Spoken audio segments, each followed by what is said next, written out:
Assalamualaikum warahmatullahi wabarakatuh. Kaum munafik menghindari seruan Nabi melawan Romawi. Kisah ini dinukil dari buku karangan Muhammad Hussein Haikal yang diterjemahkan dari bahasa Arab oleh Ali Auda yang berjudul Sejarah Hidup Muhammad. Ketika itu musim panas belum berakhir. Suhu panas musim pada awal musim rontok yang sampai pada titik yang sangat tinggi itu merupakan musim maut yang sangat mencekam di wilayah padang pasir. Di samping itu, memang perjalanan dari Madinah ke Syam, selain perjalanan yang panjang, juga sangat sukar sekali ditempuh. Perlu ada keuletan, persediaan bahan makanan dan air. Jadi, tidak ada jalan lain Rasulullah harus memberitahukan niatnya hendak berangkat menghadapi Romawi itu kepada umum, supaya mereka juga bersiap-siap. Tidak ada jalan lain yang harus menyimpang pula dari kebiasaannya dalam ekspedisi-ekspedisinya yang sudah-sudah. Dalam memimpin pasukan, sering ia menuju ke jurusan lain daripada yang sebenarnya dituju, untuk menyesatkan pihak musuh supaya berita perjalanannya itu tidak diketahui. Kemudian Rasulullah menyuruhkan kepada semua kabilah bersiap-siap dengan pasukan yang sebesar mungkin. Orang-orang kaya dari kalangan muslimin juga dimintanya supaya ikut serta dalam menyiapkan pasukan itu dengan harta yang ada pada mereka, serta mengerahkan orang supaya sama-sama menggabungkan diri ke dalam pasukan itu. Dengan demikian, itu akan berarti sekali sehingga dapat membawa rasa cemas ke dalam jiwa pihak Romawi yang sudah terkenal oleh banyaknya jumlah orang dan besarnya perlengkapan. Bagaimana gerangan kaum muslimin menyambut seruan ini, yang berarti harus meninggalkan istri, anak, dan harta benda dalam panas musim yang begitu dahsyat, dalam mengarungi lautan tandus pandang Sahara, kering, air pun tak seberapa. Kemudian harus pula menghadapi musuh yang sudah mengalahkan Persia dan belum dapat dikalahkan oleh kaum muslimin. Akan tetapi iman mereka, kecintaan mereka kepada Rasul, serta kemesraan kepada agama, mereka pun terjun menyambut seruan itu. Berangkat dalam satu arak-arakan yang rasanya dapat menyempitkan ruang padang Sahara itu, sambil mengerahkan semua harta dan ternak mereka, siap dengan senjata di tangan, dengan debu yang sudah menggepul, yang begitu sampai beritanya kepada musuh, mereka akan lari tunggang langgang. Ataukah barangkali perjalanan yang begitu sulit itu, di bawah lecutan udara panas, di bawah ancaman lapar dan haus, mereka akan jadi enggan dan kembali surut. Dua perasaan itu di kalangan muslimin ada pada waktu itu. Ada yang menyambut agama ini dengan hati yang bersemarak cahaya dan bimbingan Tuhan, hati yang sudah berkilauan cahaya iman, dan ia sudah tidak mengenal yang lain. Dan ada yang masuk agama dengan satu harapan, dengan rasa gentar.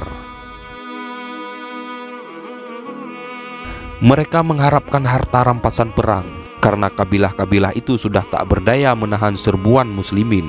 Lalu mereka menyerah dan bersedia membayar jizyah dengan taat dan patuh. Yang merasa gentar karena kekuatan ini dapat menghantam kekuatan lain yang merintanginya dan ditakuti kekuasaannya oleh setiap raja.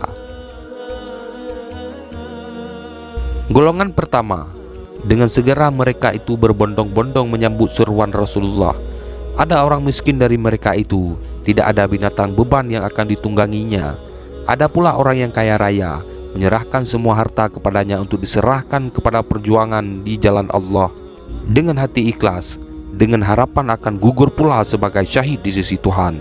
Sedang yang lain masih berat-berat langkah dan mulai mereka itu mencari-cari alasan. Sambil berbisik-bisik sesama mereka dan mencemooh ajakan Rasulullah kepada mereka untuk menghadapi suatu peperangan yang jauh dalam udara yang begitu panas membakar.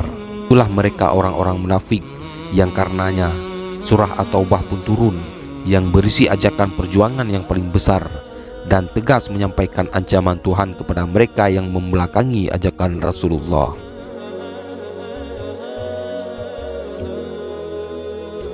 Ada sekelompok orang-orang munafik yang berkata satu sama lain, "Jangan kalian berangkat perang dalam udara panas." Maka firman Tuhan ini turun, yang artinya orang-orang yang ditinggalkan atau tidak ikut perang, mereka gembira dengan tinggalnya mereka di belakang Rasulullah, dan mereka tidak suka berjihad dengan harta dan jiwa mereka pada jalan Allah, dan mereka berkata, "Janganlah kamu berangkat pergi berperang dalam panas terik ini." Katakanlah, api neraka jahanam itu lebih sangat panas. Jika mereka mengetahuinya, maka hendaklah mereka tertawa sedikit dan menangis banyak, sebagai pembalasan dari apa yang selalu mereka kerjakan. Quran Surat At-Taubah ayat 81 sampai dengan 82. Kata Rasulullah kepada Jad bin Qais, yaitu salah seorang Banu Salimah, "Hai Jad, engkau bersedia tahun ini menghadapi Banul Asfar?" "Rasulullah," kata Jad, "izinkanlah saya untuk tidak dibawa ke dalam ujian serupa ini. Masyarakat saya sudah cukup mengenal bahwa tak ada orang yang lebih berahi terhadap wanita seperti saya ini. Khawatir saya bahwa kalau saya melihat wanita-wanita Banul Asfar, saya tak akan dapat menahan diri." Banul Asfar ialah bangsa Romawi. Oleh Rasulullah ia ditinggalkan. Dalam hubungan ini, ayat berikut ini turun, yang artinya, di antara mereka ada orang yang berkata, "Berilah saya keizinan, yaitu izin tidak pergi berperang, dan janganlah kamu menjadikan saya terjerumus dalam fitnah." Ketahuilah bahwa mereka telah terjerumus ke dalam fitnah, dan sesungguhnya jahanam itu benar-benar meliputi orang-orang yang kafir. Quran Surat At-Taubah ayat 49. Orang-orang yang memang sudah membawa bibit-bibit kebencian dalam hatinya kepada Rasulullah, mereka mengambil kesempatan dalam peristiwa ini supaya orang-orang munafik itu tambah munafik dan menghasut orang supaya tinggal di belakang medan perang. Rasulullah melihat bahwa mereka itu tak dapat diberi hati, khawatir nanti akan merajalela. Ia berpendapat akan mengambil tindakan terhadap mereka dengan tangan besi. Beliau mengetahui bahwa banyak orang berkumpul di rumah Sulaim, orang Yahudi itu. Mereka mau mengalang-alangi orang, mau menanamkan rasa enggan dalam hati orang, dan supaya mereka tinggal saja di garis belakang. Didampingi oleh beberapa orang sahabat, ia mengutus Talha bin Ubaidillah kepada mereka, dan rumah Sulaim itu dibakar. Salah seorang dari mereka patah kakinya ketika ia melarikan diri dari dalam rumah itu. Yang lain-lain langsung menerobos api itu dan dapat meloloskan diri. Tetapi mereka sudah tak lagi mengulangi perbuatan semacam itu. Bahkan itu menjadi contoh buat yang lain. Sesudah itu tak ada lagi orang berani melakukan perbuatan demikian. Tindakan tegas terhadap orang-orang munafik itu ada juga bekasnya. Dalam mempersiapkan pasukan itu, orang-orang kaya dan orang-orang berada telah pula datang menyumbangkan hartanya dalam jumlah yang cukup besar. Utsman bin Affan saja sendiri menyumbang 1000 dinar, dan banyak lagi yang lain, masing-masing menurut kemampuannya. Setiap orang yang mampu tampil dengan perlengkapan dan biaya sendiri pula. Orang-orang yang tidak punya juga banyak yang datang ingin dibawa serta oleh Nabi. Mereka yang mampu oleh Nabi dibawa, sedangkan kepada yang lain ia berkata, "Dalam hal ini saya tidak mendapatkan kendaraan yang akan dapat membawa kamu." Dengan demikian mereka pun kembali dengan bercucuran air mata. Mereka sedih karena tak ada pula yang dapat mereka sumbangkan. Karena tangisan mereka itu, mereka diberi nama Al-Baqun, yaitu orang-orang yang menangis.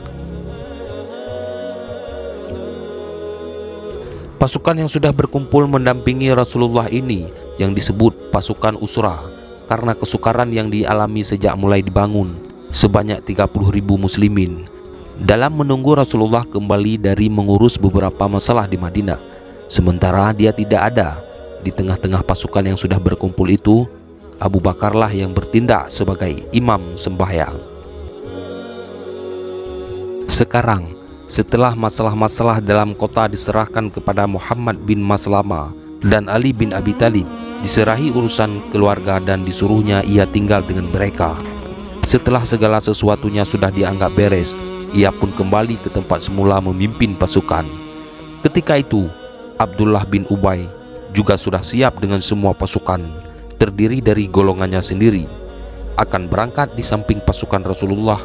Akan tetapi, menurut Nabi, Abdullah dan pasukannya itu supaya tetap di Madinah saja, karena selain kurang dapat dipercaya imannya, juga ia tidak kuat. Wallahu a'lam bishawab. Wassalamualaikum warahmatullahi wabarakatuh.